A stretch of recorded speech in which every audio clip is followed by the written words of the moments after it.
Today we're dermaplaning, not shaving my face, but it's kind of the same thing, right? So follow along while I attempt this for the first time at home.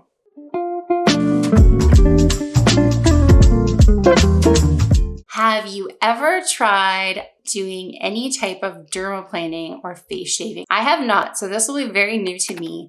And so I thought I would try this at home first. If you're to go into a spa to get this done, they're gonna get a much closer, deeper treatment. It's gonna cost you a lot more money. You can achieve the same idea at home. There's so many different tools that are offered now. I think they've started out as just like eyebrow hair shavers, but a lot of people are using these now for doing like a face shave or dermaplane. And there's so many other ones that have come out now too. So I kind of went with this mid-range option from the drugstore as well.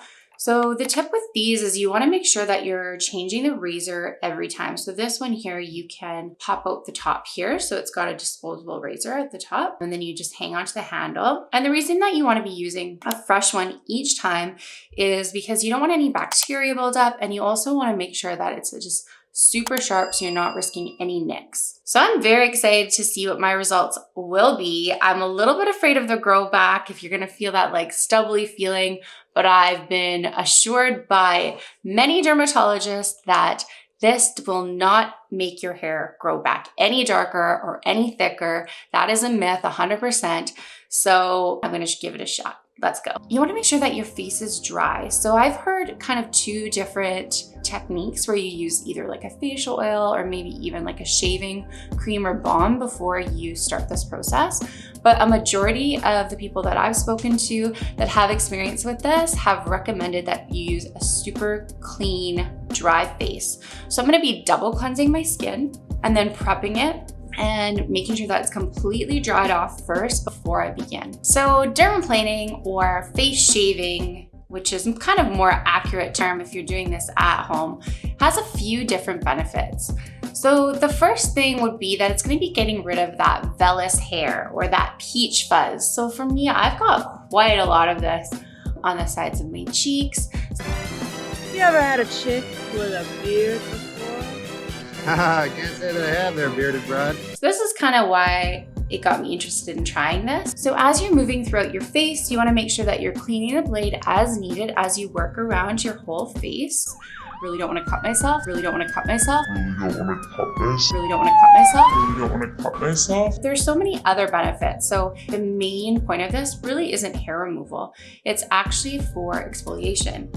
So you're kind of getting rid of that first layer of skin, removing those dead skin cells off of your face. So another tip is that you want to make sure that you're holding the facial razor at a 45-degree angle, and all the skin below or above is being held taut as you're moving down. And you want to make sure that you're moving in very small and light strokes. You don't want to be dragging the razor all the way down. So just kind of light, feathery strokes, and you kind of want to be moving towards your hair growth. When you do get this done in a spa, they will move against the grain, but when you're doing this at home, it's very important to just move with the grain of the hair growth just to prevent any type of irritation. So you're going to make sure you hold the skin taut and move down in feathery light strokes, and you're going to be wanting to move from the outside of your face down towards the inside. I'll be starting around my kind of cheekbone area and moving down towards my chin and then doing my forehead area.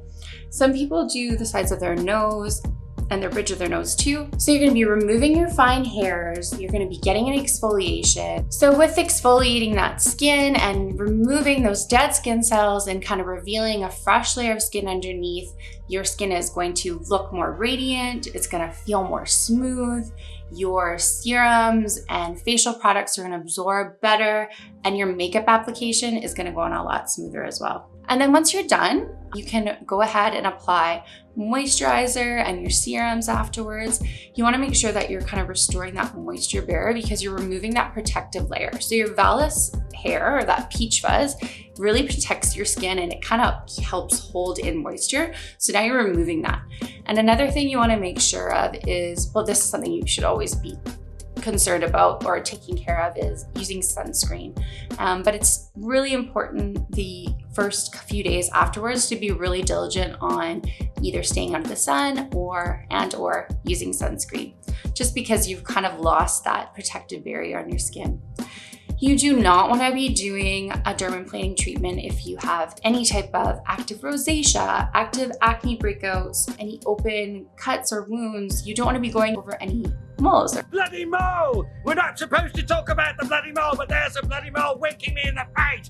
I'm gonna chop it off and cut it up and make some guacamole. Over any moles or beauty marks, anything like that. So make sure that you either consult a practitioner or get this done professionally if you're not comfortable, or if you have any questions, make sure you talk to a dermatologist before you do this. I would love to know what your experience has been with dermaplaning. If you have any tips or tricks or products that you love to use when you do this at home, please comment down below and let me know.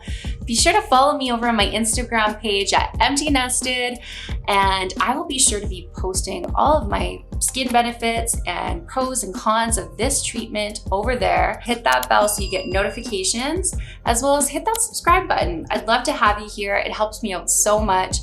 There you have it. See you on the next one.